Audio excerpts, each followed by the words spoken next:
Hello everyone. So today we are going to solve problem number 338, counting bits. So the problem is quite simple. Here we are given an integer n and we need to return an array answer of length n plus 1 such that for each I between 0 to less than or equal to n, answer at I is the number of ones in the binary representation of I. So what the problem is saying is, for every index I equals from 0 and I less than equal to n, what we need to do is we need to store the number of bits present in I in an array. So if value of n is 1, n is 2, what we'll do, we'll make an array of size 3. The index will start from 0 index and go to 1 and 2. So we will use the binary representation of 0. So it will be 0, of 1 it will be 1, of 2 it will be 1 0. We need to count the number of bits present in this. So for 0 it will be 0, for 1 it will be 1, for 2 also it will be 1, and we need to finally return this array. In example 2 we see when n is 5, so previous three values will be same. For 3 we will use 1 1, for 4 it will be 1 0 0, for 5 it will be 1 0 1.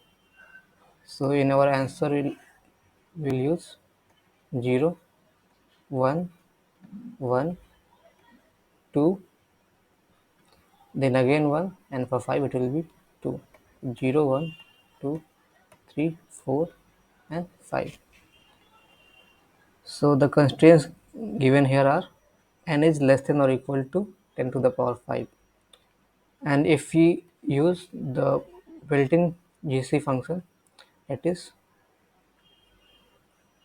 built-in pop count that is given here, it takes log of n time to calculate the number of bits present in a number, and they are 10 to the power 5 numbers possible.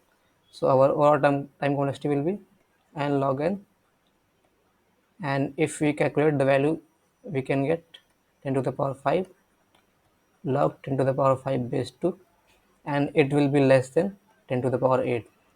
So we can use this approach.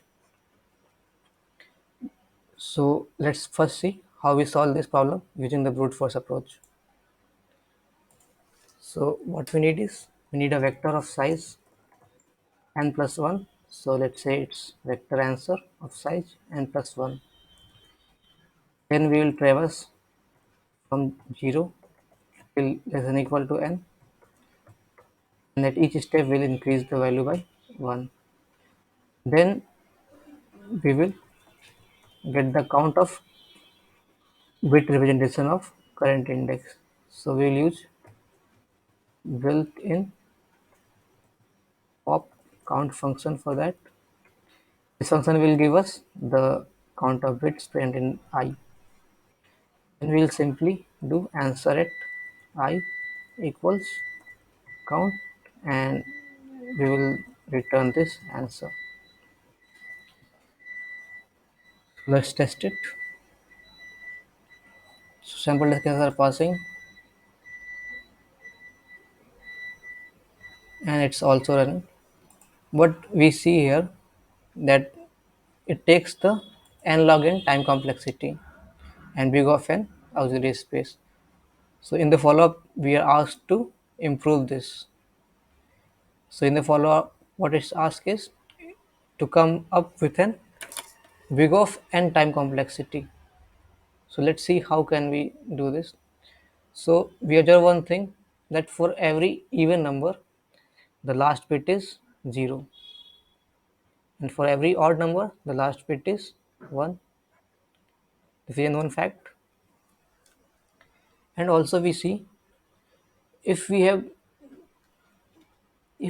double the number, So suppose we are going from 2 to 4 or 2 to 5. So if it's a odd number, then we will have an extra one present. So if you are going from 2 to 4, then there is same number of bits, and if you are going from 2 to 5, then there is an extra bit caused due to odd number. So on observing many cases, we find the net formula to be when t of n is equals t of n by 2 plus, if it is odd then we add 1, and if it is even we don't add anything. So we can say n modulus 2. So if n will be even, suppose 4, then this will give us 0, and when n is 5, suppose 5 or 7 or anything else, this will give us 1. So using this formula we can do. So let's verify this. We know for n equals 0, the value will always be 0. So here 0, 1, 2, 3, 4, 5. Let's take 6 and 7 also. So for 1, what will the half of 1? It will be 0. Okay, so here tn will, this will give 0, and n modulus 2 will be 1. So 0 plus 1 will give us 1. So here will we have 1. For n equals 2, n by 2 will be 1. So 1 plus n by modulus 2 will be 0. So this will also give us 1. For n equals 3, n by 2 is 1. So we will have 1 for that. And n modulus 2 is also 1. So we will have 2. And for n equals 4, n by 2 will give us this, it is 1, and n modulus 2 is 0, so this will also give us 0, and hence at 4 we will have 1. Similarly for 5 we will have t at 0, t at 2, that is 1, and 5 modulus 2 is 1, so for 5 we will have 2. What happens for 6? Tn by 2 is t of 6, so here 6 is 2 plus the modulus will be 0, so for this we will have 2. For 7, 7 by 2 is 3, and for 3 we have value 2, and also the remainder is 1, so we will getting value 3. And if we see the bit representation of each terms, so 0 for 0, for 1 it is 1, for 2 it is 1 0, so 1 is right answer. For 2 it is, for 3 it is 1 1, that means 2 bits, so it's also correct. For 4 it is 1 0 0, correct. For 5 it is 1 0 1, so 2 is correct. For 6 1 1 0, it is correct. For 7 1 1 1, so 3.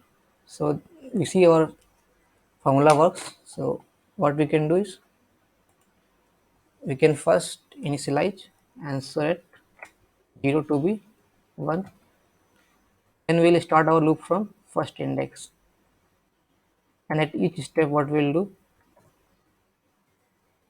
answer at I by 2 equals answer at 3. This will be answer at I equals answer at I by 2 plus I modulus 2, and this will do the work. Let's check if it is passing sample test cases. It's giving wrong answer. Why it is? Oh, for 0 it will be 0 only. Let's run it again. Now the sample test cases are passing. Let's try to submit it.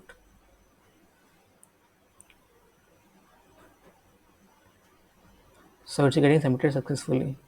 So what will be the time complexity of it?